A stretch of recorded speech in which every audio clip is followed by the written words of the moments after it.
last day of the Regenerative Community Summit. It feels bittersweet. A lot of labor and a lot of love has gone into organizing this event, and I was feeling pretty emotional this morning when my son was asking to hear the Lydia Violet song that she shared. She shared with us a few times during this gathering, Let the Land Sing Through You. So we found the recording on Mighty Networks and we're listening to it, and that piece around how do we build a movement? It's like a spider weaves her web thread by thread by thread.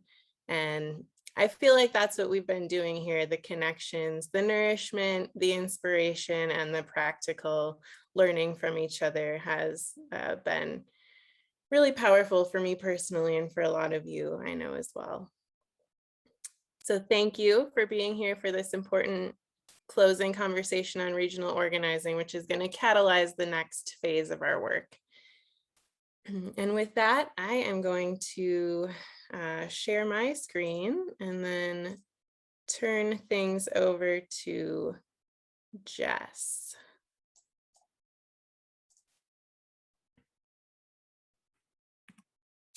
Welcome, everyone. I'm so happy to be with you all. And like Marissa mentioned, the summit has been such a tremendous experience and an opportunity to build and weave important relationships.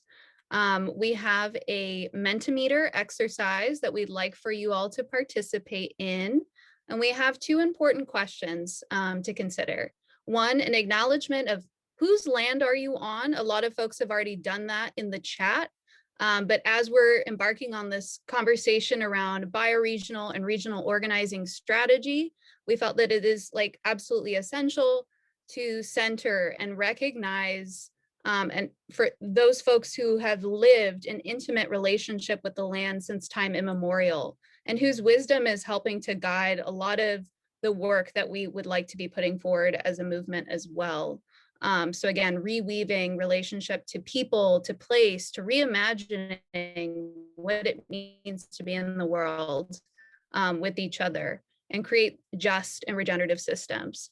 So the first question, whose land are you on? And second, think about who are your natural allies, partners, and accomplices in your regional ecosystem.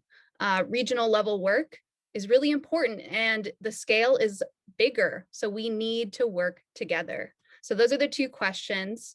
And I also, again, want to go back to bioregionalism, which is a re-examination of place in terms of the natural systems, water, forests, different way of looking at land beyond borders and boundaries that are part of the legacy of the settler colonial nation state system.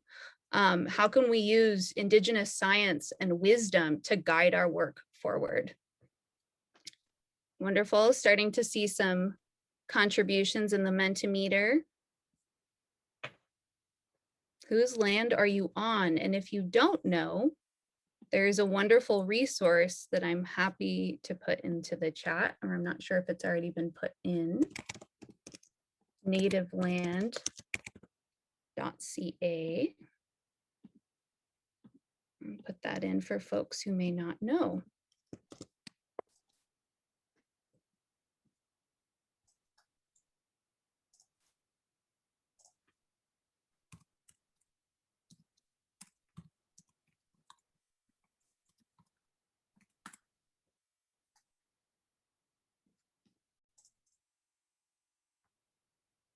And this is a really great exercise, again, as we're on the weekend before Indigenous Peoples Day on Monday.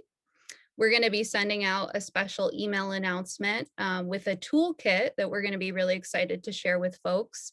But taking a look at the Mentimeter, you can gain a sense of like the diversity of the Indigenous cultures who have stewarded the lands that we reside on, and ways to make sure that we're showing up for these communities who are still here and still lending really critical and important leadership on the front lines towards more regenerative systems in the face of climate change.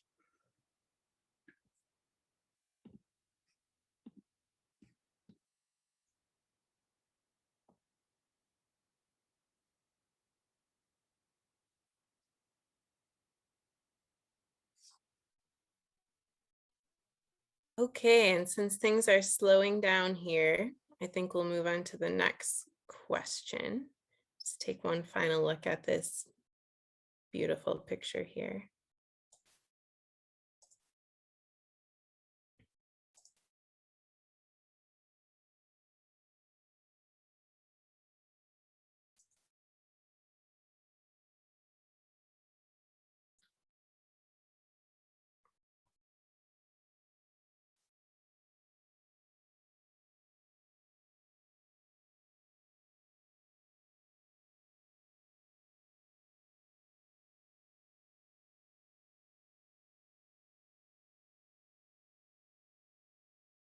If you're having challenges with the Mentimeter, feel free to continue to share responses in the chat if that's easier and more accessible.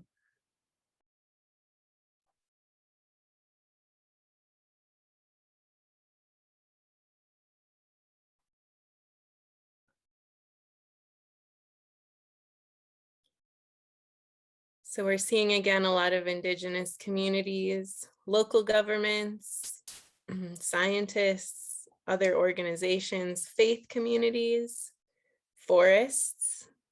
Bringing us back to Joanna Macy, we are in partnership with the living earth.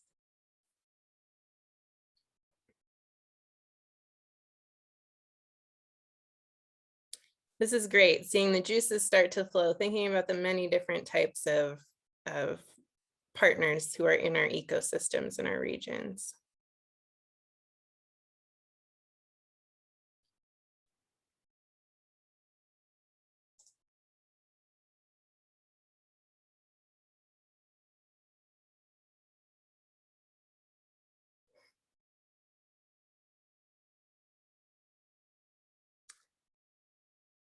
All right, thank you all. We have a lot to cover today, so I think we'll wrap up on this. Anything you want to reflect or add, Jess?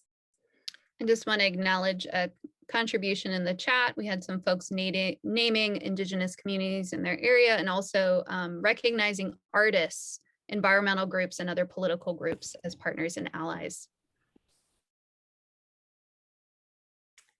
Okay.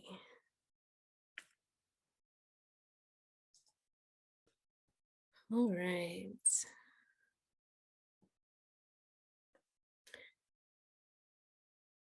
So the indigenous people of the world were the original bioregionalists living in right relation to their land. We'll talk a little bit more in a minute about bioregions, but why are we prioritizing regional organizing as Transition US moving forward, a strategic priority? Well, because that's the scale of our watersheds, our food sheds, our economies, funding. It's a really important way to support local groups, and it's how we learn to govern ourselves and grow our power. Let's see, there we go. So here's one definition of a bioregion. They are defined by the patterns of natural characteristics, including climate, seasons, landforms, watersheds, soils, native plants and animals, and people, importantly. So who's living in a bioregion that is home of one of these iconic plants or animals? Get a show of hands. We got sequoia, bison, maple, gator, orca, prickly pear. That's one way I like to think about bioregion.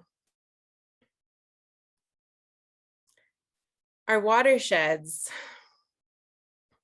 are, in the words of one of my mentors, Brock Dolman from the Occidental Arts and Ecology Center in California, they are our basins of relation. They are our lifeboats. Watersheds are also the basis of our food sheds, both in terms of the local agricultural ecosystems that we do a lot of work around in transition, as well as those staple wild indigenous foods in each region. So who's living in a region that's home to the wild rice, the acorn, the salmon. And how about peaches?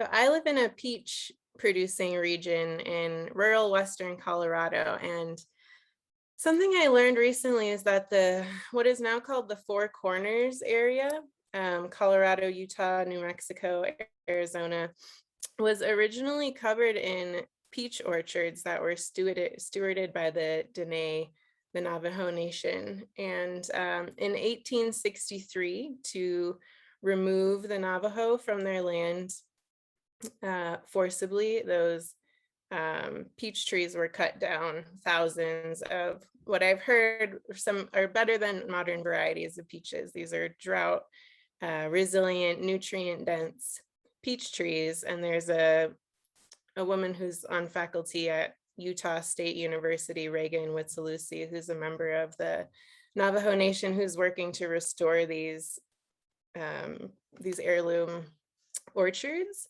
And I wanted to share that story in particular as a reminder both of the harm that was done and the repair that still needs to happen around that, forcible displacement and destruction of food sources that were, tended for hundreds of years with care.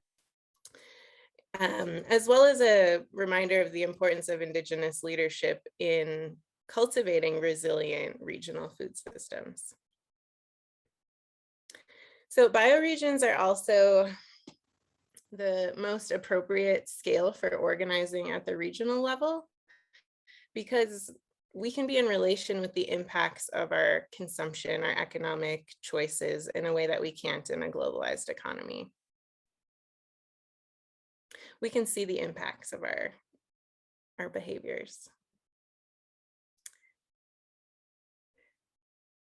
It also makes a lot of sense for Transition US to prioritize regional organizing as a strategy to support local groups through peer-to-peer support, connecting local groups to the existing wealth of resources that are in our network and produced by our partners. Regional trainings, fiscal sponsorship, regional scale funding opportunities, gatherings, and campaigns. All of these make a lot of sense at the regional level. The US is too large and too diverse for Transition US as a hub to adequately support all of the local groups across the country. It has to be done at the regional level. And with this, I'm going to hand it over to Jess to talk a little bit about adaptability and agility when we think about regions, bioregions, and other types of regions. Thanks, Marissa. So again, recognizing and acknowledging that the land that we're currently living on was recognized as this weave of many different places that were not fragmented or broken by the sharp borders that we see now on a typical map of the US. So there are many different ways to represent regions. We have here a map of EPA regions that are used to disseminate resources, track data. There are many different, again, ways of organizing regions that we need to be aware of, and we need to be able to pull out and take action on depending on our situation and needs. So I also want to bring attention to Texas. Texas had that incident where their grid was completely taken out because of political decisions that were made to make them separate. So we have our electricity grids that are defining particular kinds of regions. We have food sheds, we have the bioregional approach that Marissa was describing with watersheds and food sheds. So when we're doing this work, again, we need to be able to assess these many different layers and build that kind of competency so that we can be adaptive. The world is changing and we need to be able to grapple with complexity. And there are a lot of great tools, again, to help us think in this multidimensional way about regions.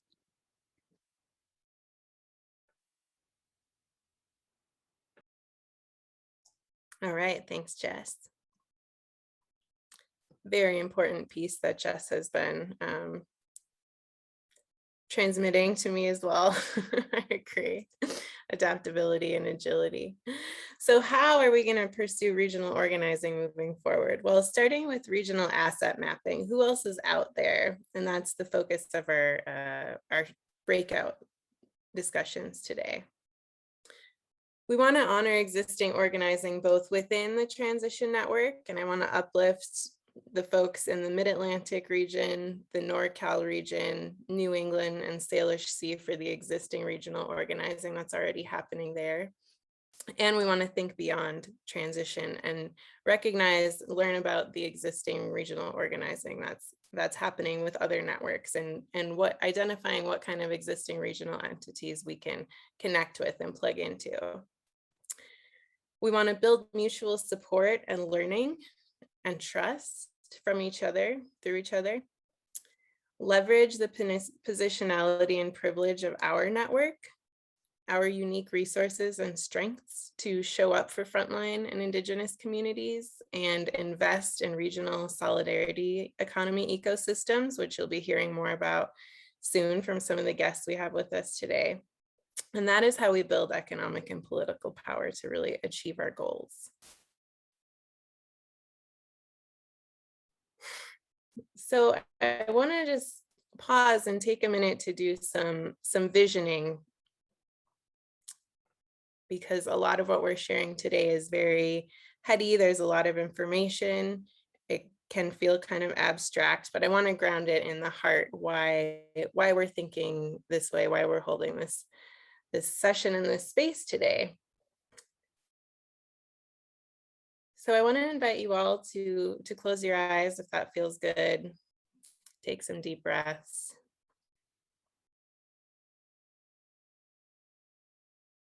And imagine this Regeneration Nation campaign we've been unveiling bit by bit throughout the summit and over the last few days. And what it could look like in your region, your bioregion. Imagine it's at its fullest potential. This could be next year, but it could be 3 years from now. This is a 3-year campaign, so we're building to that highest potential. Imagine that we are stewarding and regenerating public lands, that we are rematriating land to Indigenous stewardship, reclaiming the commons, our communities, our downtowns, our city centers, our public resources through art, creative placemaking, regenerative entrepreneurship. We are investing in and catalyzing solidarity economy ecosystems, launching equitable climate action and participatory budgeting policy initiatives, organizing artful and inspiring solidarity actions with frontline communities in our own regions and around the world. And this beauty and power, this imagination and creativity and organized action demonstrates that we are not only a coordinated national movement, but also lets people experience the medicine of transition and regeneration and justice, and gives a taste of the world that so many are longing for. And it attracts the high-level media coverage that can break into the mainstream discourse and narrative. So imagine the full realization of all of these inspiring models and conversations we've been having over the last 2 weeks. And then think about, who did you partner with at the local level and at the regional level to bring these visions to life?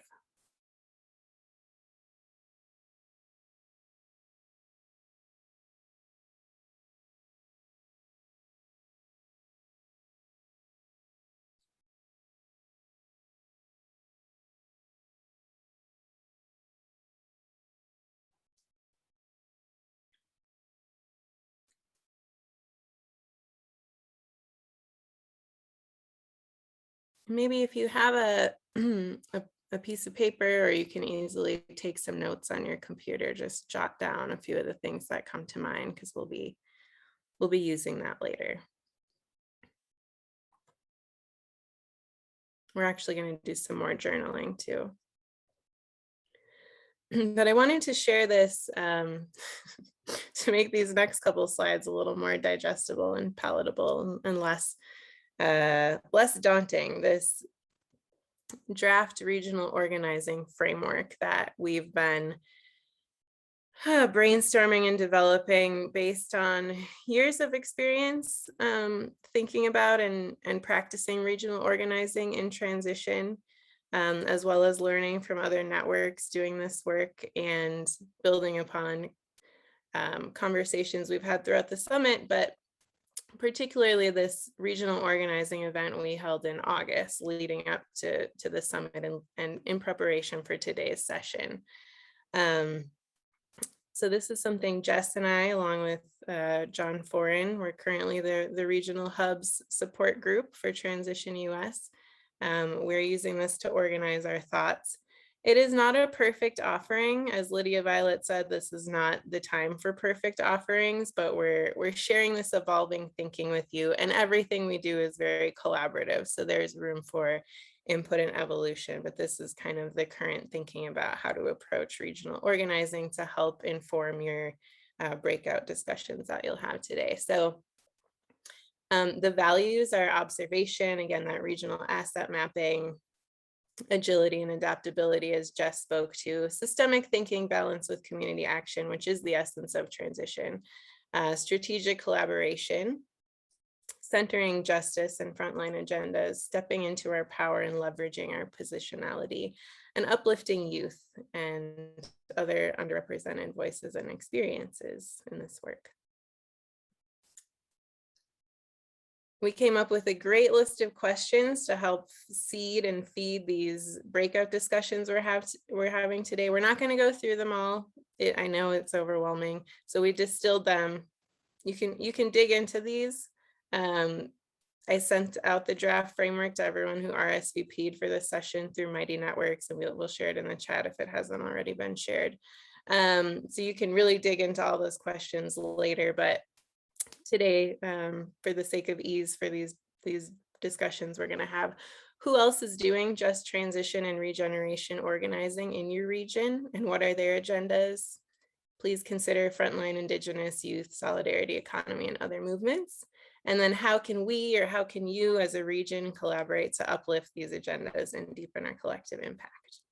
Again, we're gonna come back to these questions. This is just planting the seed for you to think about, and also framing the next presentations we'll be having. So transition doesn't just belong to transition. There are many folks doing this really important work around the country. A group that I really respect and admire is Movement Generation, the Climate Justice Alliance. And this is the strategy framework for just transition. If you haven't already worked with this, I encourage you to dig in.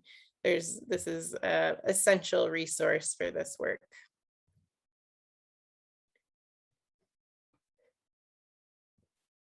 And another group I really respect and admire is the New Economy Coalition. I was first exposed to the New Economy Coalition back in, I think, 2013 or 2014 when I co-authored this report with the Post-Carbon Institute, and was able to go to the amazing Common Bound conference. And it was one of the most inspiring experiences I'd had at that point. NEC is a national network made up of many local and regional and other national level groups. And as we described in this report, it's a sign of the growing recognition that what are often seen as separate movements, environment, social justice, labor, democracy, Indigenous rights, are all deeply interconnected, particularly in the way that the current economic system is a root cause of much that they seek to change.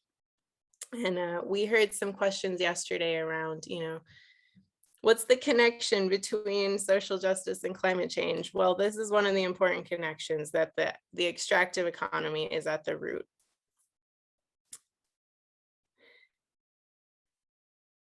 So we're really excited to have with us here today Eli from the New Economy Coalition. Welcome, Eli.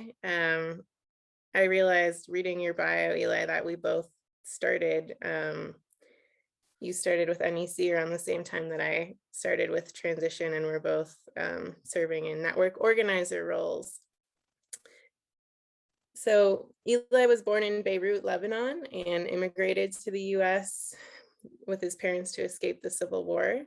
For the past 8 years at New Economy Coalition, Eli has directed its communications programs, served on the staff leadership team, and co-edited a book project called Beautiful Solutions. Before joining NEC, Eli organized in Tennessee for the migrant justice movement, then on the streets of Boston during the Occupy Wall Street uprising. It was on these streets where he first chanted "Another world is possible" and was introduced to cooperatives on the solidarity economy. Through NEC and Beautiful Solutions, Eli works to tell the story of what another world could look like and how we get there. Eli is also co-chair of the board of Yes Magazine, and he lives in Cambridge with his partner. So we're very excited to have Eli as well as Hendrix with us today. And Hendrix varies with the Massachusetts Solidarity Economy Network, part of the US Solidarity Economy Network, which one of our keynote speakers, Emily Kawano, is also part of the US Solidarity Economy Network. And Hendrix is, I love this, an anti-capitalist financial planner. Yes. Becky, let's go.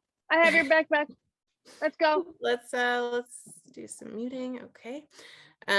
Portfolio manager and solidarity economy organizer, navigating the systems we have and building the systems we need. Hendrix is a founding organizer with the Boston Ujima Project, which in 2018 launched the first democratic investment fund in the country, aimed at returning wealth to working class communities of color. She's also a founding organizer of the Massachusetts Solidarity Economy Network and a recipient of the 2019 Socially Responsible Investing Conference 30 Under 30 Award. And so Eli and Hendrix are here today to share about regional organizing in the solidarity economy space, both so we can get a sense of what it looks like, what the opportunities are for partnering, and also just to understand some of their rationale around focusing on regional organizing, as we are also making kind of a similar shift towards focusing on regional work. So with that, I'm going to stop sharing my screen and hand it over to you, Eli. Great. Thanks, Marissa, Jess, and the Transition US team. Hi, everyone. It's nice to meet you in this way and have the opportunity to be a part of this summit. It's very exciting for me to hear about the focus that Transition US is bringing to the next chapter of its work around regional organizing, because that is exactly the pivot that NEC is also in the process of making. We have been a national network, and we still are a national network for about a decade now. And in the last 2 years, we, as part of our strategic planning process, with our members, we have over 200 members across the country, our assessment of how we're going to get from where we are now to a future where the solidarity economy is the mainstream way that we are living and organizing ourselves and our communities, is that we need to invest more in regional ecosystems. And so as a national network, we're now asking ourselves a question: what is the best way for us to do that? How do we do that? There's lots of wrong ways to do it as a national organization, but and so we're trying to figure out what are the right ways to do it. And part of the presentation that Hendrix and I will be sharing today is a little bit about kind of where we're at in that process. I'm going to start a little bit by just introducing NEC a little bit more, and then talk a little bit about how we think about regional solidarity economy ecosystems, share a couple of examples, and pass it to Hendrix, who is part of a very exciting new formation in Massachusetts that is very actively and emergently trying to answer that question in the context of the state of Massachusetts. So yeah, without further ado, I'm going to share my screen. hopefully. Do you all see what I see? Yep. Okay, cool. Thank you, whoever responded. It's always tough on these things. I'm like, you know, in person, you can tell when people are resonating with what you're saying, but on the Zoom, it's like, it's just so quiet. So, you know, feel free to just put things in the chat every now and then if you have any feelings about things that are being said. That helps me. Okay, building solidarity economy ecosystems. My name is Eli Fagali. Thank you for reading my bio. Always weird to hear one's bio read out loud. But there's a part of it that I wanted to start with today, and that is where I'm from. I'm from Beirut. I'm from Lebanon, a country that is in the process of major societal collapse. That is a process that's been going on since the 70s, and the civil war that began in the 70s is the reason that I'm here today. But that context also informs why I do what I do and why I believe in the solidarity economy as a strategy for transformation, because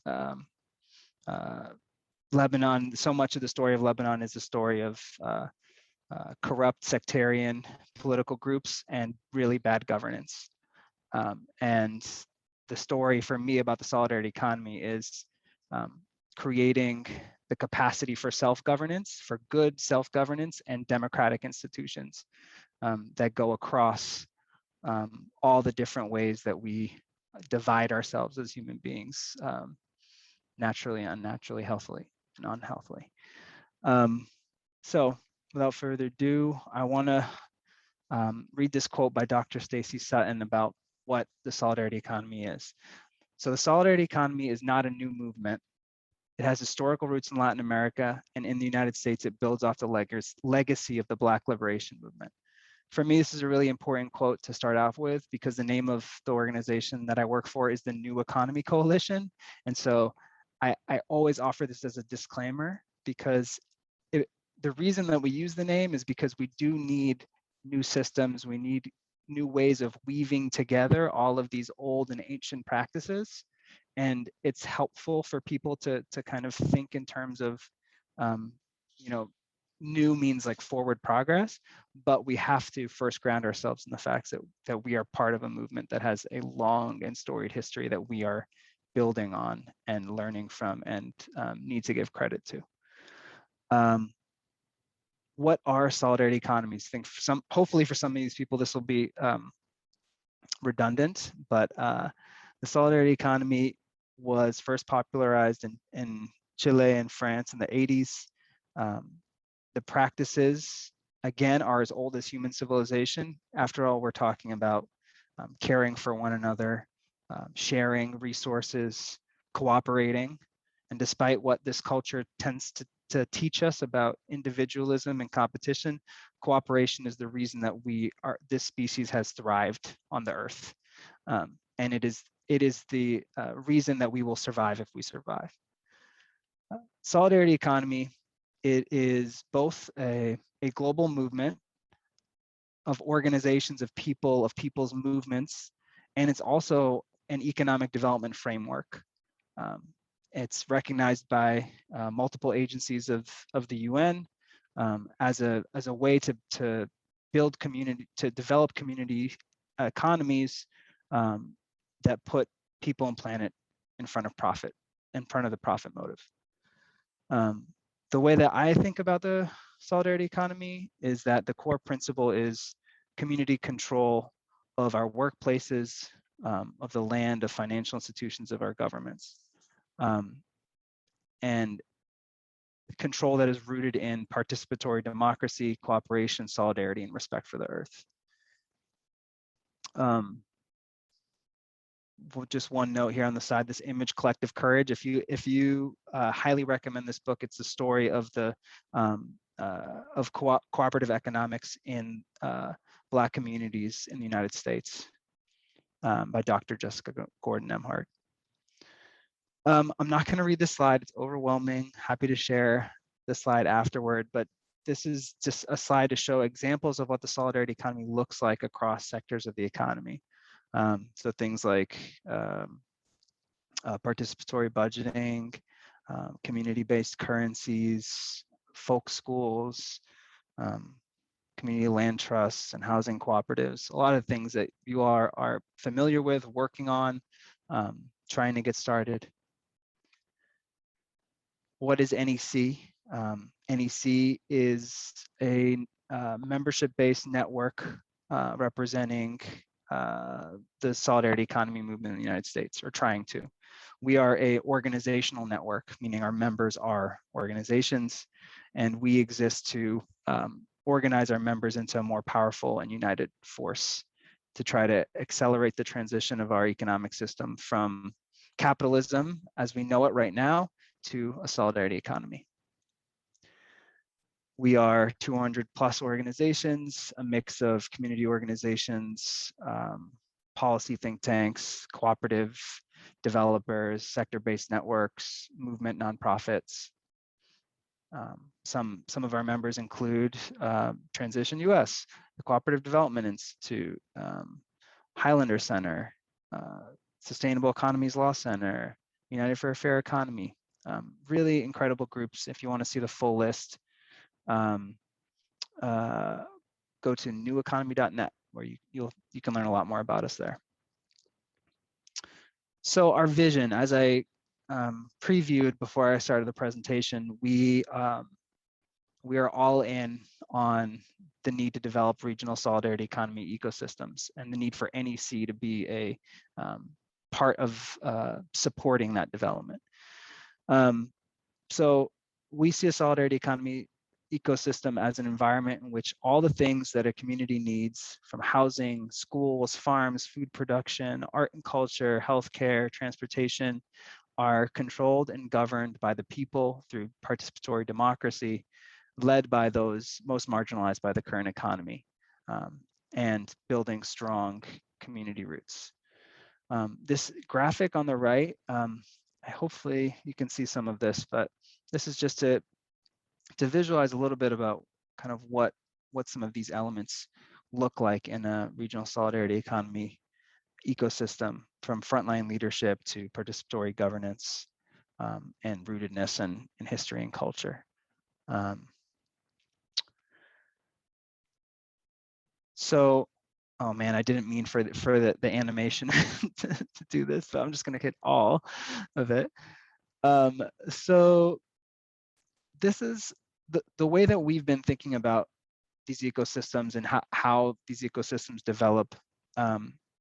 Part of that assessment comes from looking outside of the United States and looking to where the solidarity economy is at a greater scale of development, and trying to learn from how they got to where they got to. Not that there's any place out there that has figured it all out, but just we have a lot to learn.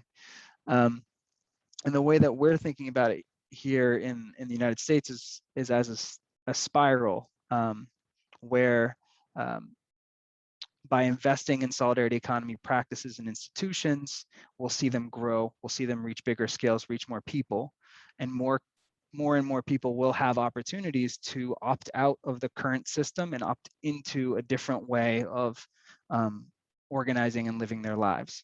And this shift will lead to, well, not will lead to, actually, it's kind of in parallel, will as that is growing, the culture will be shifting. From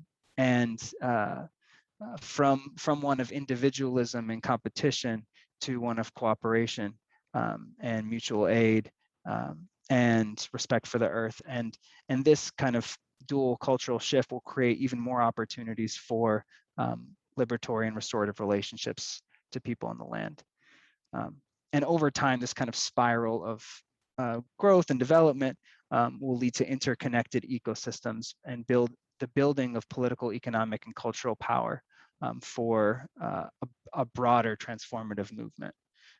So one of the things I think is important to say is we are a national network, so we want to see regional ecosystems developing across the country, But part of that story is the ways in which those ecosystems interact with one another, support each other, learn from each other, share resources, and the kind of infrastructure that might live in the in-between of those ecosystems that help support meeting shared needs and challenges.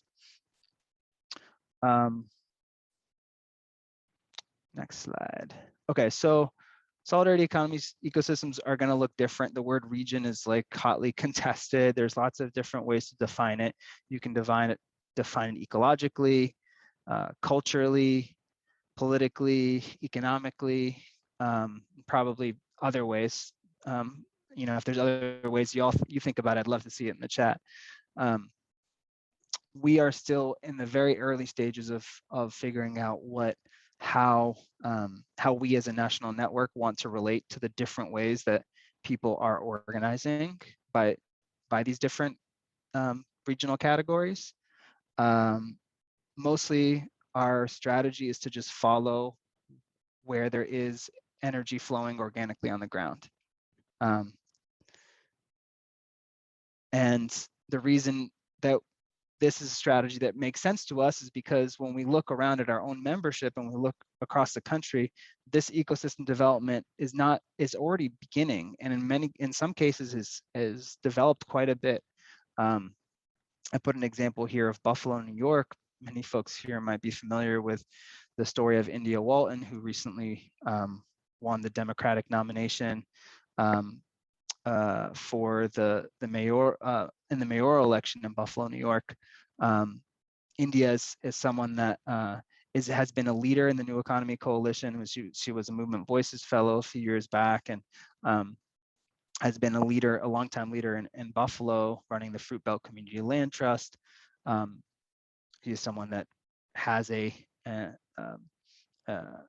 analysis and understanding of solidarity economies, and that is part of her platform for how she wants to support the development of her place in her community. And so we're really excited, you know, that the story is not about India. The story is really about the organizations and the movement around India that have kind of created a groundswell of activity and organizing in that place that is a place where capital abandoned, and has been, you know, it's considered the kind of Rust Belt, and now there's a lot of incredible solidarity economy organizing that's seeing the opportunities there for people to meet their own needs when capital flees. The other picture on this slide is the Seed Commons, which is a network of cooperative loan funds. I think you can just Google Seed Commons to see a bigger version of this map, but just to give you a sense of, you know, there are loan funds all over this country, and with each of those loan funds, there's a whole constellation and an emerging ecosystem of cooperatives that these loan funds are financing, and Hendrix will tell you a little bit about what's going on in Massachusetts, where there are a couple of these loan funds as well, including the GEMA project and the Cooperative Loan Fund of New England. And I want to end my bit by saying, by harkening back to the point I was making earlier about learning from abroad. One place in particular that I'm just pulling out here is about 5 hours away from me right now. I'm currently in southern New Hampshire, and that is Quebec in Canada.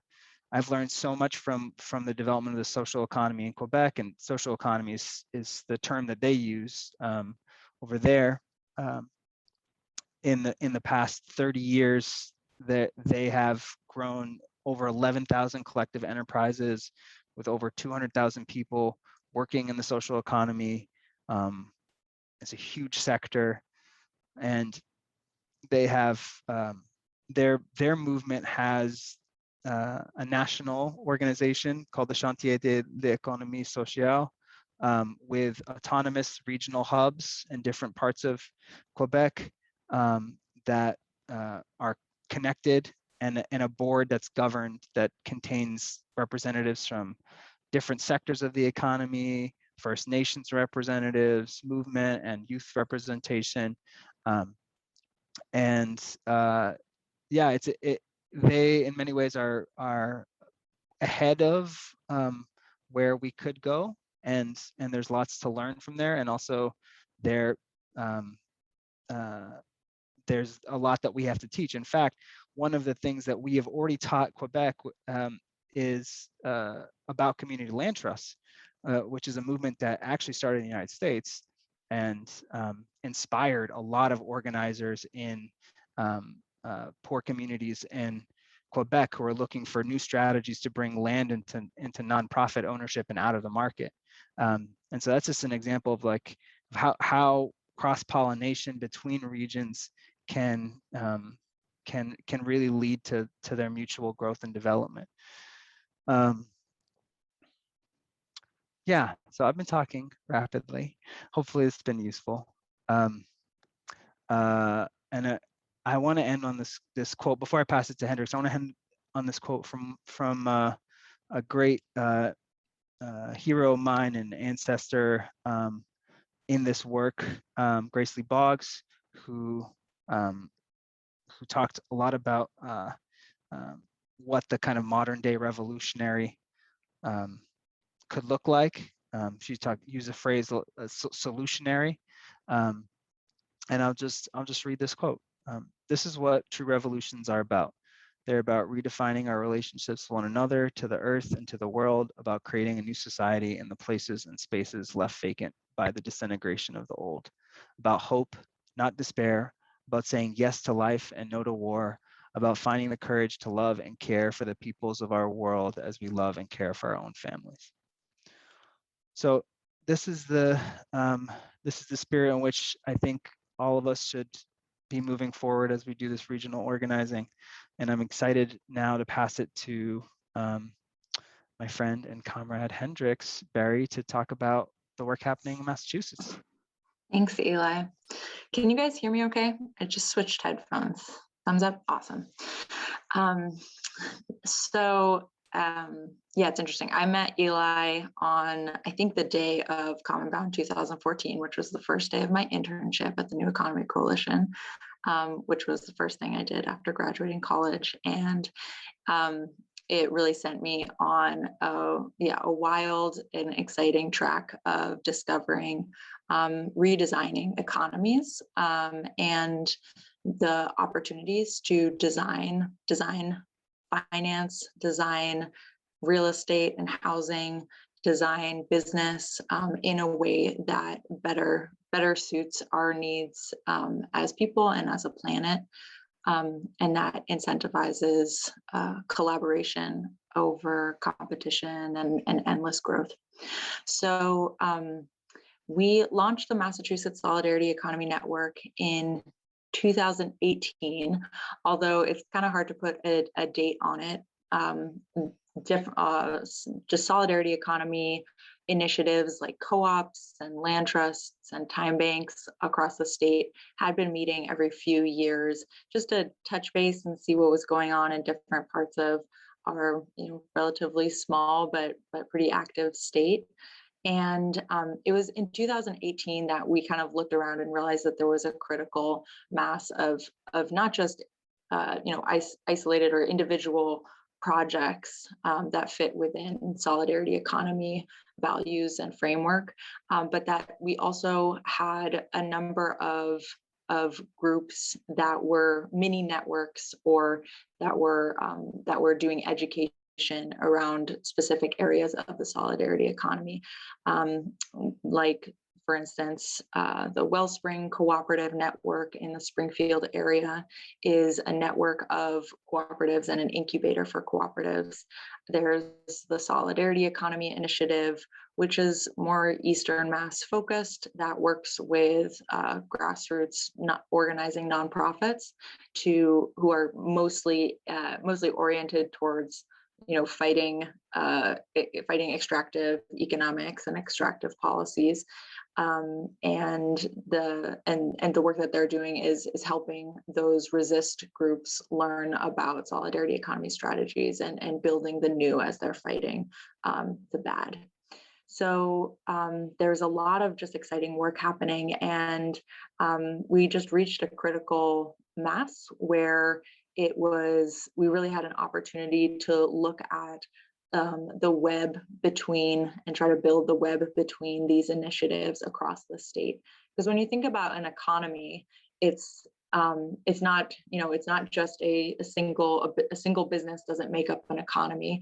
Even a network of businesses doesn't make up an economy. So what we really wanted to look at was how do we build that web and thread of economic infrastructure between these initiatives. And when we talk about infrastructure, we're not just talking about, replacing markets or, we're replacing a physical infrastructure like roads and bridges with solidarity economy roads. I don't know what that looks like, but yeah, imagination is a critical piece of this, but we're also talking about cultural infrastructure and relationship infrastructure. We have three goals in our network, three things that we're working towards. One is shared vision and education. So bringing all those groups together to develop a shared sense of goals of what does the solidarity economy, what does our vision of the solidarity economy look like in Massachusetts? How much do we use markets to distribute goods and services? What do we value? What do we want to incentivize? And then also education for ourselves in terms of sharing one child care co-op in Eastern Massachusetts and Boston, sharing with a startups childcare co-op in the Berkshires, how they got started, the licensing, the decision making, how much they involve parents and all those, and so that peer-to-peer learning, but also educating the broader public about what is solidarity economy and what is possible. And then the second piece is trust building relationships. I think it's important in and of themselves, but also we know that we can't really do that strong visioning or build infrastructure together or really collaborate sustainably without strong relationships. So we're also just hosting conversations and connecting people to get to know each other and build a shared culture of solidarity economy. Capitalism has a culture of culture, some positive things and a lot of negative things, but certainly a culture of white supremacy, of patriarchy, of colonialism that's deeply embedded in as capitalist cultural infrastructure. And so building relationships and connecting, not just by reinventing our supply chains to purchase from each other, but also to create new economic culture together of justice and democracy and fairness and sustainability. And then, thirdly, we do want to build infrastructure. Infrastructure in terms of supply chain infrastructure and financial infrastructure, and a lot of that is already happening. We're kind of in the initial stages of doing that on a statewide level, and really more in the initial more ground building relationship and education and visibility work before we design a statewide supply chain purchasing or a statewide currency or anything like that. Next slide. A couple of examples of the ways that we're doing shared vision education. We do have a mapping project and got a lot of data from the U.S. Solidarity Economy Network. The USN does have a nationwide map, and we have been going through all the data for Massachusetts and verifying, are these actually solidarity economy initiatives, or does this business exist anymore? Just kind of cleaning it up, and there is a lot there. And so that mapping is our, has been our initial way of understanding what's here already, and also building relationships and building out the network. And a lot of these initiatives may not even identify as solidarity economy. They are, maybe they just started a co-op because they thought it was, a more fair way of running a business, but didn't necessarily have a broader vision of how can we democratize an entire economy. We're also doing a lot of workshops, like SE 101 workshops, and also workshops more within the network about different aspects of the solidarity economy. And then we also do newsletters and social media. Next. So the two big kind of buckets that we're working within in terms of relationship building is connecting different sectors of the solidarity economy. So, for instance, connecting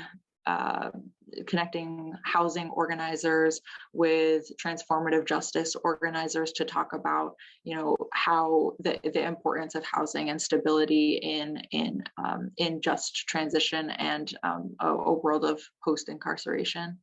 And then the other bucket would be cross-state collaborations within a sector. So I mentioned childcare before, and that's been a really active conversation across the state of both on a policy side of enacting universal childcare and getting ready for if that policy, when those policies do become enacted, that democratic childcare models are ready to receive that government support and those contracts, so that we can have a more democratic, community-centered ways of raising our children. Next. And yeah, as I mentioned before, there's a lot of infrastructure building already happening.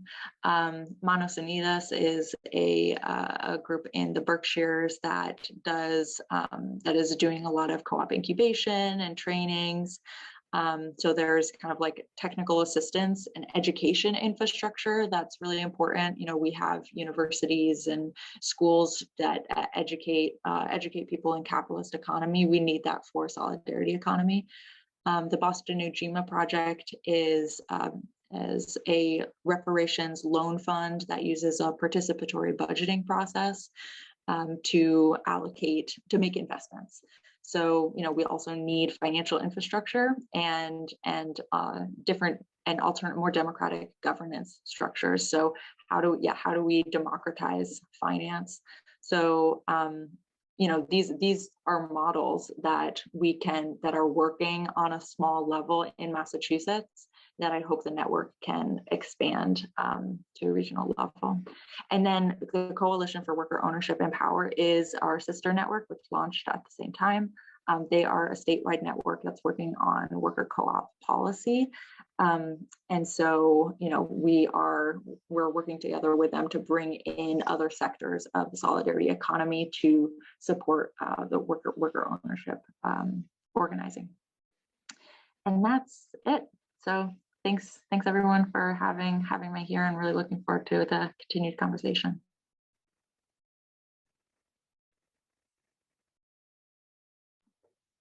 Thank you, Hendrix. Thank you, Eli, for sharing your stories and your experience doing this critical and amazing work. We're going to use this time now to open up the space for some Q&A. So if folks have a question they would like to direct to Hendrix, Eli, or both, please raise your hand, put your question in the chat, and we'll try to get that to our speakers. Taking a quick look. Let's see. I see Mark, you have your hand raised. We'll start with you. There we go. Okay, can you hear me now? Can you hear me now? Yes. Thank you. Okay, so I'm interested in tying together global scale technology transformation, which we the two-person company has the technologies between it and our network. So we're interested in tying that together, and I thought perhaps I could reach out to some people who want to do this kind of economy and are able to invest, because what we want to do is to do things like creating cooperatives to do the conversions of the existing vehicle fleet, and that would be green collar high road jobs, and it would meaning that it's green jobs that make enough money for somebody to support a family. And that would be just the start, this connecting with the maker movement. So what we do is batteries and solar thin film and some other technologies, which basically enable getting rid of fossil fuels by 2030. So the question is there a way that any of you see that we could, operate at a level of capitalizing something that can turn around and capitalize everybody else after it gets started? And that's our objective. And I'm thinking particularly the kinds of financial things that Henderson might be involved in. Yeah, well, it's interesting. The one example actually of that comes to mind is I forget the guy's name, but he's one of the founders of Namaste Solar, which is based in Colorado. It's a worker-owned co-op, and he actually started a loan fund. I believe it's a nonprofit loan fund, and there are a lot of loan funds in solidarity economy space. And so, with the success of that cooperative, he's able to use some of the profits from that cooperative to incubate this loan fund and start raising money from outside investors. So yeah, I'm curious, what region are you in? So I'm in San Mateo, California, and the inventor is in Fairfield, Iowa, Southeast Iowa, working in a garage. We're both on Social Security. So, but once we get started, we have extremely efficient, cost-effective ways of manufacturing the things we're doing. We designed them like using a ceramic floor tile factory to make the electrodes for the batteries, using printing presses to make the solar thin film. So, and it's all fired ceramics. So it's in that realm. So we are pre-seed. So today we're firing a testable prototype. So we're not able to take loans in the normal approach, although we could take loans as an investment, like that Equity. Convertible note, that kind of thing. The other model, if you can't access the loan funds, which are maybe for a little bit later stage and would need collateral, you could think about there's a cooperative in Massachusetts or in New England called Co-op Power. And it's a consumer cooperative. So the consumer members finance the purchase of and development, I believe, of clean energy products. And then they do these amazing barn raisings where all the members will, train in solar installation and energy retrofits and go to each member's house and do that for the community. So that might be another model you want to look at. It's close, and the connection could be the conversions of the vehicles. So it is a consumer thing that has to happen, except that the people that are ready with the equipment and the conversion kits are doing it for trucks and buses. They're not ready for consumer light duty vehicles, except maybe a F-150 Ford. There is a design that you know, that's been done. And we're actually targeting, you know, heavy duty things that produce all the pollution around the, you know, ports that are next to the low income communities. So that's sort of the angle I'm looking at it. And we're trying to, what I want to do is get there's 8,000 truckers who are going to lose. Yeah, go ahead. Time to shift to somebody else. Okay. Sorry. Yeah, no, this is really exciting and interesting work, but I think we're going to move on to the next person if that's okay. That's okay. Thank you so much, Hendricks. I'd like to talk to you some more about it. Awesome. We're going to head over to you, Marissa. And then I see that we have a question from Sarah, and then we'll go on to Jonathan. The Transition Network has a lot of models around local investing and folks coming together to shift their money out of Wall Street into their local economies, all kinds of different ways of doing that. And I'm just wondering, how can we really connect that work with the solidarity economy enterprises that are needing investment in? What an awesome question. I definitely want to hear Hendricks respond to this too. So there are a couple of thoughts. One is I'm aware of in Boston, although I'm not sure, I haven't been in touch with them in about a year, but there is this Savings Circle Cooperative Investment Club. It's a group of folks that every month they put in a certain amount of money into some shared pot that they democratically and collectively decide how to invest that money into growing the cooperative economy in Boston. And by putting their money together, it just gives them, and having this practice too. I mean, saving circles is an ancient tradition. It's not, oh crap. Sorry, can you still hear me? I think my mic just died. It's an ancient practice that comes out of many different cultures, and it's called many different things, including tandas. And most of the practice is typically it's women coming together and pooling their money together. But it's a technology, if you want to call it that could be utilized and should be utilized really everywhere. So that's just one idea. It's just like, that's something you could do. You could just get started tomorrow. You know, you and four people, friends that are doing this work together could just start putting in $100 a month or whatever. And in a couple of years, you would have some really good capital that you could help support the development of the regenerative economies where you live.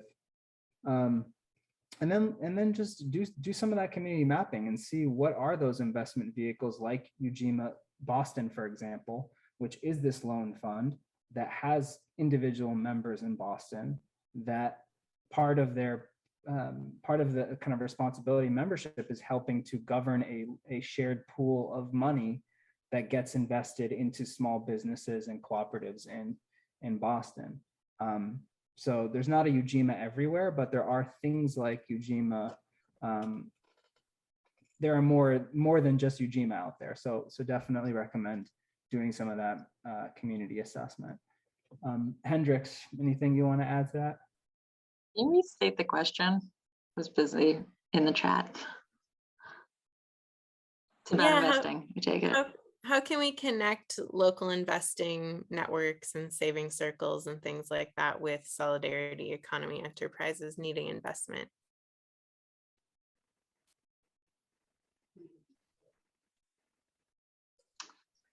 I'm actually not aware of any of local investing circles that, so for instance, so trying to think of local investing circles that are not already connected with solidarity economy groups.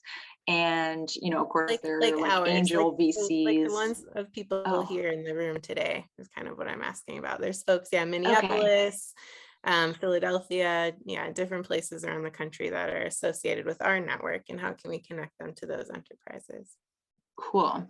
Okay, so there are some legal problems, challenges with investing on your own. But setting those aside, just for finding out about co-ops to invest in, assuming that there are the legal mechanisms to invest in them. One way that I've found a lot of great investments is by partnering with community development financial institutions that invest in cooperatives. So, and there are a handful of national co-ops, but also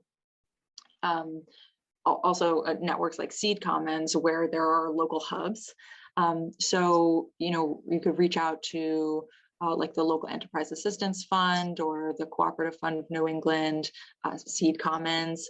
And then there's the one in Minneapolis that changed their name a few years ago that I forget what it is, but co-investing in some of the businesses that they've invested in. A lot of those CDFIs, they're lending debt, and a lot of it is secured. And a lot of these co-ops, they do need, as Mark was saying, they do need equity investments, more flexible capital. And so, reaching out to those existing financial institutions and seeing if they have investment opportunities, I think is a good treasure trove. Shared capital. Thanks, Pat. I just want to appreciate all the questions in the chat. We actually only have time for one more for this session, but hold on to those questions. Think about ways that maybe we can engage later to continue the conversation. But I'm going to pass it over to you, Jonathan, since you have your hand raised. Thanks. I'm from the cooperative housing area. And I realized when I looked into the investments that are supporting my retirement, a lot of it's coming from TIAA CREF, which has invested a lot of commercial real estate. I'm wondering what kind of alternatives, as Hendrik was just talking about investing in regional cooperative funds, it sounded like, are there similar things for the kind of TIA type housing investment vehicles that could work for individual housing, and especially for community housing, co-ops, co-housing communities, things like that? What do you know about those things? And if you know about them, how are you connected with them? Yeah, so one challenge with retirement accounts is that like a 403B. It's just challenging to do what's called impact investing, which is this investing outside of public markets through employer-sponsored retirement plans. You can, if you have an individual retirement account or ability to transfer 401k to an individual retirement account, you can open what's called a self-directed IRA and invest, but they're annoying and expensive, and invest in co-ops that way, including housing co-ops. One of the most exciting and successful solidarity economy housing models that I know of is the resident-owned communities model, where they are converting manufactured home parks into democratic community-owned parks.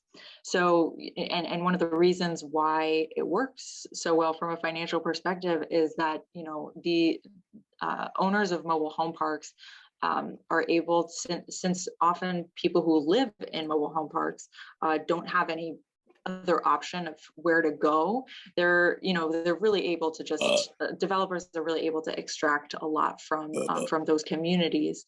And so there's, when they're converted to, when they kind of skim off, take off all the returns and profits that are going to the capital provider, and reinvest that into their own community, into lowering their land rents, into building more community facilities, into doing whatever they want to do for themselves, there is still room for paying a return to investors, and that motivates investors to actually finance these projects. And so there are a number of community development financial institutions that do this, that have low investment minimums that you can look at yourself. This is not an investment recommendation, but you can check out for yourself groups like New Hampshire Community Loan Fund, and the Cooperative Fund of New England. And the national one is resident-owned communities, and they do accept financing, but have very high minimums.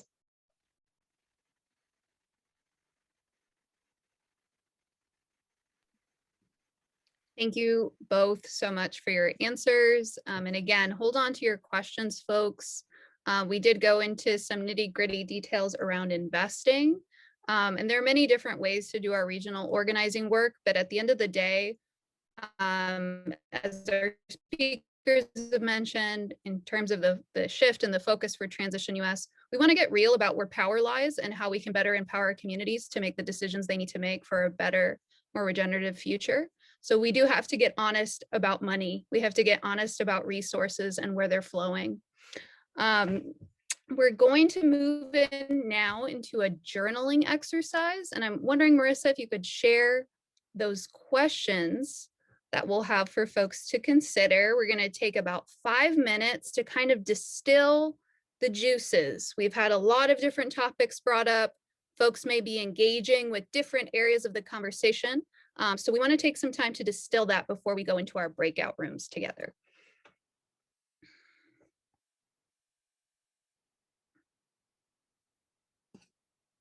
Let's see. There they are.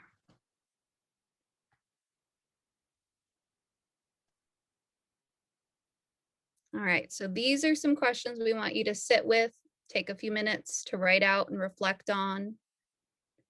Think about who else is doing just transition and regeneration organizing in your region. What are their agendas, their needs, their asks? Consider frontline, Indigenous, youth, and solidarity economy and other movements. And question 2, how can we as a region or a constellation of regions collaborate to uplift frontline agendas and deepen our collective impact? What are the next steps in your mind? And then again, we're going to go into these questions in our breakout rooms as well.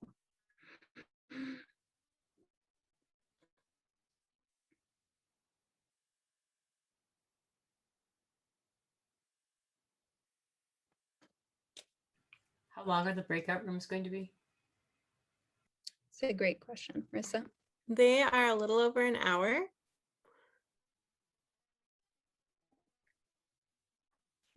And I want a presence. You might notice we're not asking in these questions specifically like what kind of support do local transition initiatives need?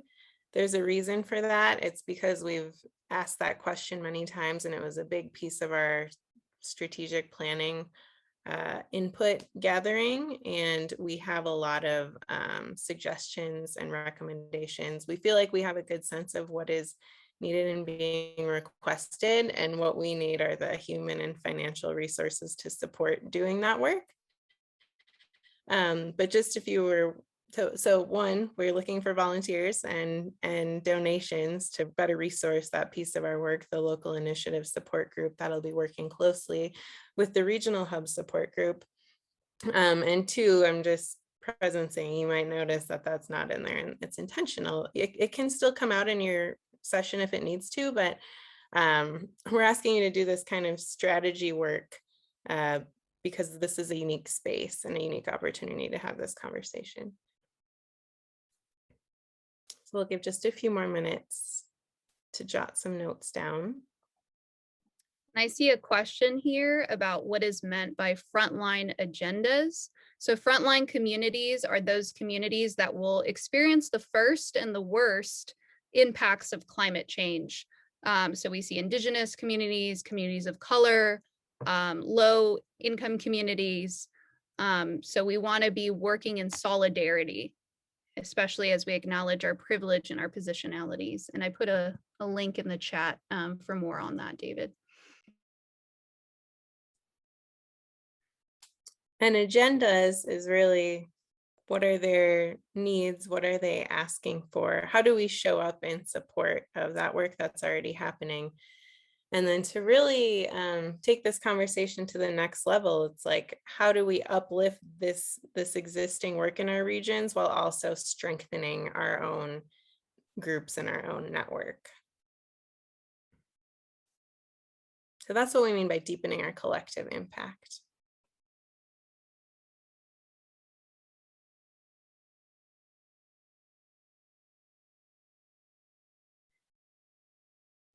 If folks need to take a quick break, a quick bio break, we're going to give just another minute or two to wrap up the journaling, and then we will move into the breakout rooms.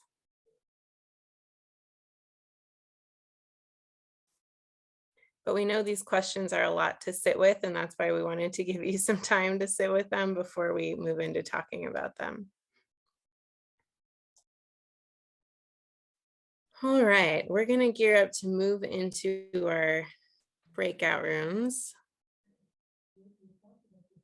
So if you can hear me and you took a little break, if you can make your way back. I'm going to share a little bit of guidance to think about the breakout rooms.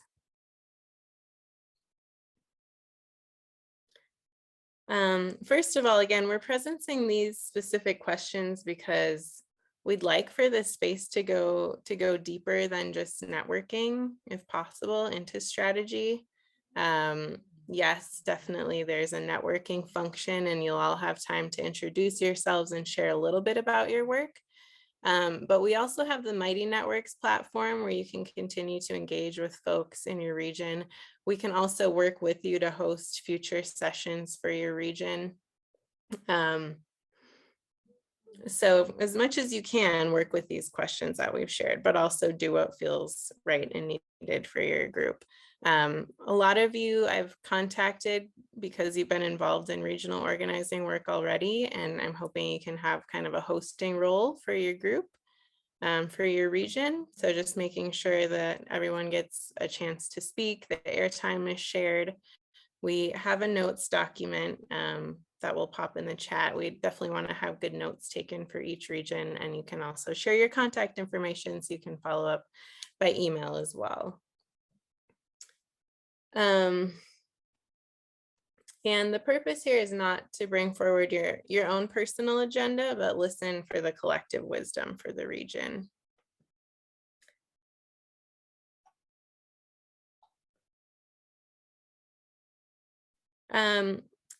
If you are up for it, you can also record within your region. You can record the breakout group and then share that later. I know some folks who aren't going to be here have been asking if we can do that. I think it's up to the kind of the hosts of each room. If you feel like you can handle recording it on your computer and saving it and sending it, sharing it with us, then you're welcome to do that. But you don't have to. Just please take notes.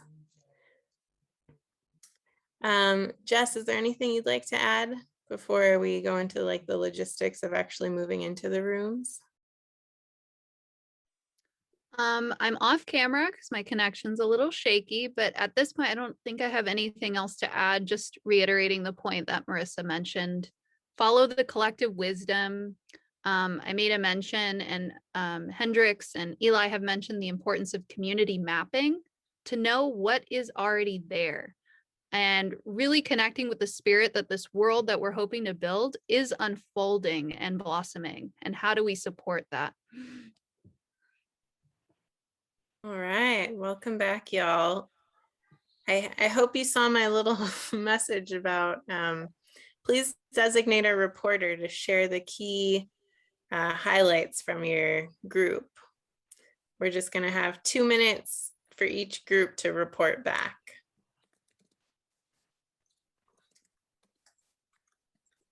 And I'm going to make sure I can take some notes on what you're all sharing as the highlights. I'm glad we have this rich notes document. Thank you all. So I think we'll go ahead and start with the Pacific Northwest. We've got about 2 minutes for you to share what the key highlights were from your conversation. Okay, so I was in that group and I've been designated the person to report back. Disclaimer, I don't actually live in the Pacific Northwest, but I snuck in with their permission to learn a little bit more about what's happening in that area, because I might make a move at some point. Yeah, so we started out sharing introductions, and we actually did quite a bit of harvesting in the notes about kind of like an asset map of what experiences we've brought, to the group, different life experiences, things that we're interested in, initiatives we've been working on. And it's neat to see how many skills in a room of, let's see, 1, 2, 3, 4, I don't know, like 10 or 12 people. I didn't get really the head count, but very rich group of experiences. We also gathered some resources and support materials. So the question, who else is doing just transition organizing in our region? So everything from immigrant rights associations, Family Resource Center, Native programs promoting Native land ethics, and zero waste nonprofit projects. Also tribes and wildfire issues. And then how can we as a region collaborate to uplift frontline agendas and deepen our collective impact? We said sharing stories from different groups is inspiring. We also decided that as a group, we'd be interested in continuing to meet as a Pacific Northwest region. Also, we said it's important to look who is in the room and who is not, and engage those who are not in the room. Being inclusive is important. Repair training, working with women on Repair Cafe, people of color, various ethnicities. And then the power of just networks like Nextdoor, an issue coming up about water, folks noticing a pattern of people complaining about water, and the person who shared ended up leading a town hall about it. So it can be really easy to use existing networks in our neighborhoods to communicate and get stuff done. So hopefully I did a good job with that overview. Feel free, anyone else in my group wants to chime in and add to that. Great job, Jen. Yeah, we did mention a couple of specific groups that could be good allies, or that the transition movement could support as allies. One is Nakani Native Program, another one is Front and Centered, which does environmental justice work at the state legislature. Awesome. Thank you for sharing that. Cool. It sounds like you had a great conversation. I'm excited you want to keep meeting as a region. I know the Salish Sea Hub is already organizing, and we can support you if needed with the Zoom setup to continue your regional organizing conversations. Awesome. Thank you, Jen. Okay, now I think we will go to the Southwest Borderlands group. I've agreed to try to characterize a conversation. You'll find there's very little in the notes. We were a small, hardy band of 4 when we started, and 2 were on their phones. We ended up with 6, and 3 were on their phones. We had people that were brand new to transition, people that were newly moved into the communities in which they found themselves. And we spent a lot of time simply sharing who we were and what were some of the issues that we were familiar with in our communities or in our backgrounds. And I would just say that the process of the share was extremely valuable. I mean, we were able to, Maria, who's just relocated in Southern Arizona, that's like a place that transition has not been on the map. And a variety of sort of interesting resources and skills that were identified and talked about connecting with other communities where there's a denser transition and related presence, for example, the Bay Area. So there were as far north as San Mateo, and which raised an interesting question which continues to preoccupy me, which is how does California consider itself as a region in this network, and what's up with Northwest as a region and Southwest as a region and California and the coast and all of those things. So that was the tenor of our conversation. I would say we enjoyed meeting each other and kind of having that preliminary conversation, and there's enthusiasm about a region for sure in these places. Peace back.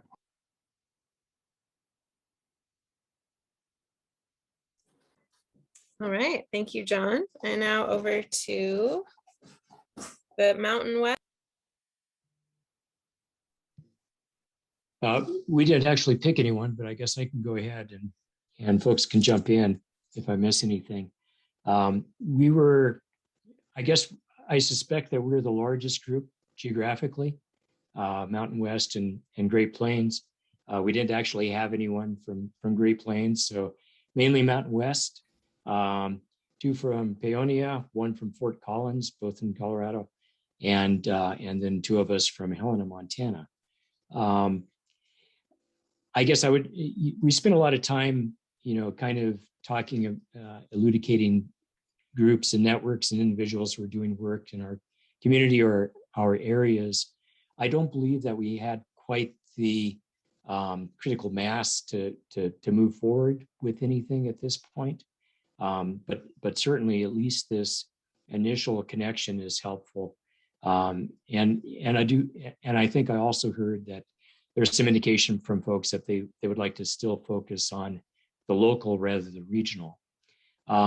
Nevertheless, the value to the local, I think, is whatever support regional organizing can provide to those local initiatives. Let's see what else.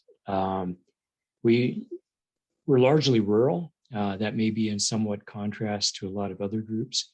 And perhaps that gives us some different concerns. We're worried about water. We're worried about agriculture. We're concerned about extractive industries moving into our areas. We also, we talked about connecting not only with the indigenous communities, but also like the Montana Human Rights Network that works with LG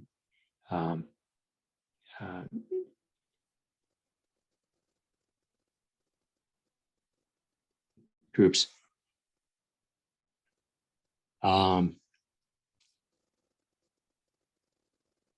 Anyway, so I think that's my summary. And if any of the others would like to jump in, I appreciate it.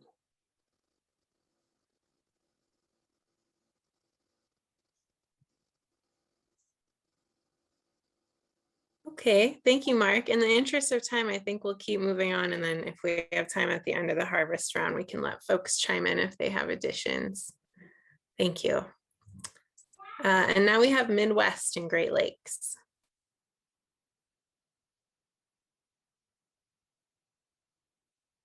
All right. I was so delighted to see so many faces that were new to transition and trying to figure out the landscape. And so as we entered into the brainstorm of regional resources, there was some hesitancy, but what came of that was incredible beauty. It was, we spent most of our time brainstorming around these the region, first by state and then region. There were some national orgs that came up that deal with chapters as well, for regions or states as resources.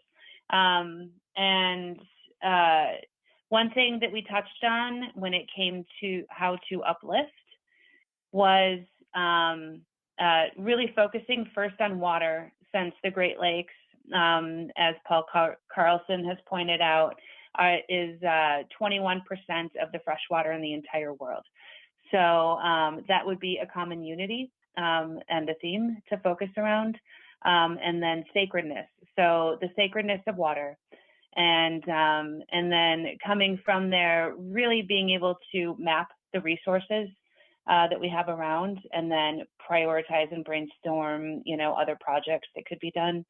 And, with this one thing in mind, that, could the Midwest and Great Lakes region create an entity, an organization, in order to, and a self perpetuating one as well. Perhaps it could be a co-op style in order to help support this work going forward.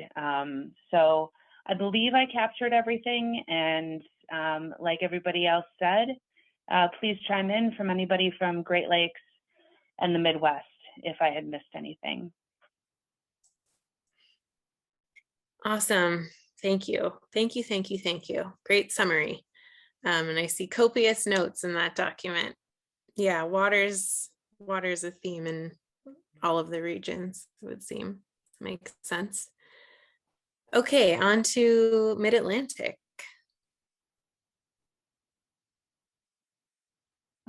Yes, thanks. We had a great group of 7 of us, I think it was, 6 of whom are already in the Mid-Atlantic Regional Hub, and the 7th was Barbara from Alexandria, Virginia, who would like to join us. So it was very exciting. Let's see, we started off listing a bunch of groups, and it was actually kind of amazing how many we came up with.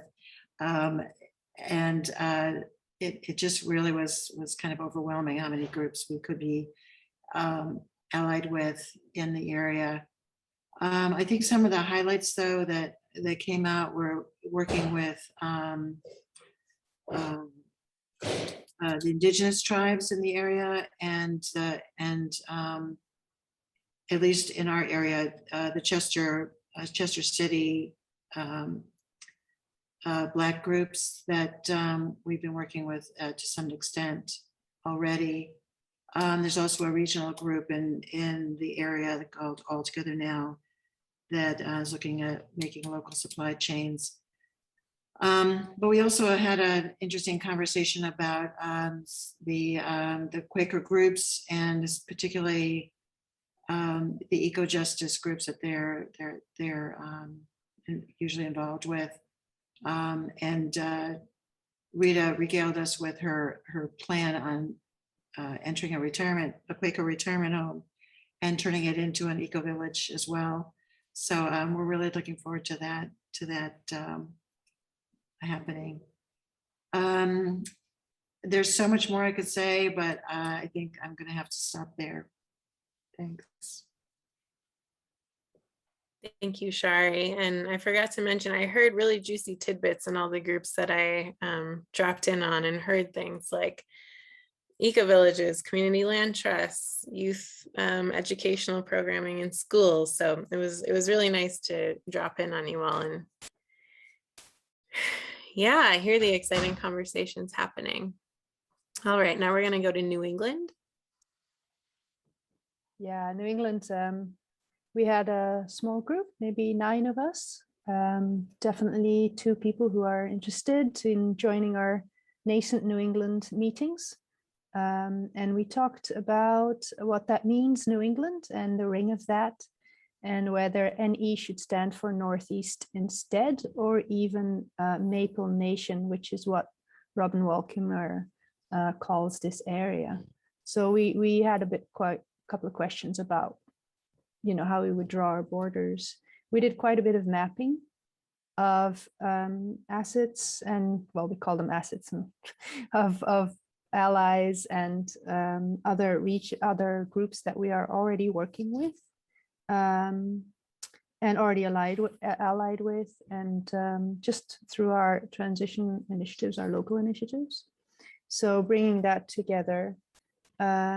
We were also talking about all this climate action planning that is happening in our localities, and how the culture of that is not at all in sync with what we're talking about here, regenerative economy, etc. There's a lot of money grabbing going on there, and whether we as local initiatives, maybe all of us together, could have some influence on that culture and change that. We also talked about co-housing and how we could change the culture of co-housing away from homeowners associations and more into the cooperative, back into the cooperative and community land trust direction. And we also talked about how we can work with schools, school districts, and bring curriculum there to change kids and teachers, to talk a little bit more to them about systems thinking and systems theory and how all of this hangs together. I think that's it. Okay, thank you, Kat. because Rua lives in a town where there's a very progressive librarian. And I think that's becoming more and more the case in a lot of areas because they've learned about the times we're in. And they may even share very many resources as their job trains them to do. So I think that could happen everywhere, that connection. Yeah, thank you for that. That's not the first time I've heard. We need to really tap into the libraries. They are great resources for us, and you're making a good point, Jesse. Okay, and last but not least, Southeast and Deep South. I think I'm good providing a summary from the notes I took. We were a group of 9 ranging from Florida, Georgia, South Carolina, North Carolina, and many of those areas, especially in Florida, have seen some transition efforts sizzle in the past. So definitely some feeling a little disconnected from the greater body and a little bit of discussion about transition. But looking at those issues in the region and the solutions, I'm just going to kind of go through a list. A lot of them are links, and maybe we can find a way to share some of these links as well. For issues, looking at gentrification, affordable housing, immigrant rights, seeking political change, and with the local municipalities and boards, but getting resistance from development and other kind of corporate players, flooding, loss of crops, especially for permaculture, kind of smaller scale farming. A lot of the discussion was around solutions, resources to help run for office, to support bringing more power to conversations when combating corporate interests, joining environmental caucuses, the Racial Equity Institute, which provides great resources for training and practice, for working with BIPOC communities, kind of back to those issues, food sovereignty and food access can be really big issues in a lot of our communities. South2South.org has a great organizing report to inspire some of this thinking, along with the Keep It Moving Coalition in Asheville.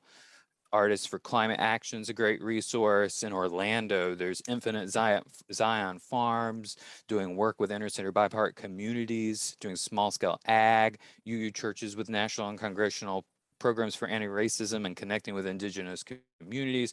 Western North Carolina Mutual Aid Network doing amazing work. Food forests in South Carolina, time banks in a number of places.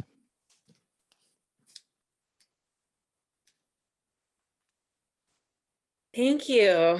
What an incredible richness of resources and inspiring ideas and strategies that you all shared. And thank you for taking those great notes. And we are happy to help you continue the conversation. You can use the Mighty Networks platform, and we can set you up with access to our Zoom account if that would be helpful for you to continue convening these conversations at a regional level. And with that, I'm going to turn it over to John Foran to talk a little bit about the Regional Hubs Group and what we're thinking for that moving forward. Thank you, Marissa, and thank you everybody for being here. Devoting 3 hours to this culminating session indicates, I think, the seriousness and the potential and the hope that we are feeling about the potential of regional organizing and really making that a central focus of the new transition going forward. And so I am officially the contact person for something called the Regional Hubs Support Group. John, you muted. Oh, was I muted the whole time? No, just briefly. Yeah, I was just trying to drop that into the chat. These things happen on Zoom, right? So we just want people to get involved. If they're inspired at all by this, get involved in these regional hubs in your region, whether they're strong like the Mid-Atlantic and a couple other regions, or whether they're in formation like our group in in the Southwest, forgive me. Because it's a way to go beyond your local initiative to meet others and to see the synergy and potential and all kinds of the creative possibilities that will open up, we hope. And once you're in your regional network, your regional group, consider coming to the regional hubs in the plural support group. That's where I step in, and we want to have folks from all over the country interested in regional organizing come together across all the regions to have conversations about the possibilities at this level. So look for a call for that. Send me your contact info if you want to be sure to get that call. And yeah, thank you very much for today and for everything that's been started here at the summit. This is why we did the summit, really. A lot of us. Anyway, I don't know if that was inspiring enough, Marissa, but at the end of 3 hours, we're lucky anybody is still here and awake. Peace back. We love John's sense of humor. I was messaging him in the chat. Can you please be inspiring? Because this is the finish line and I am crashing after 2 weeks and 3 hours.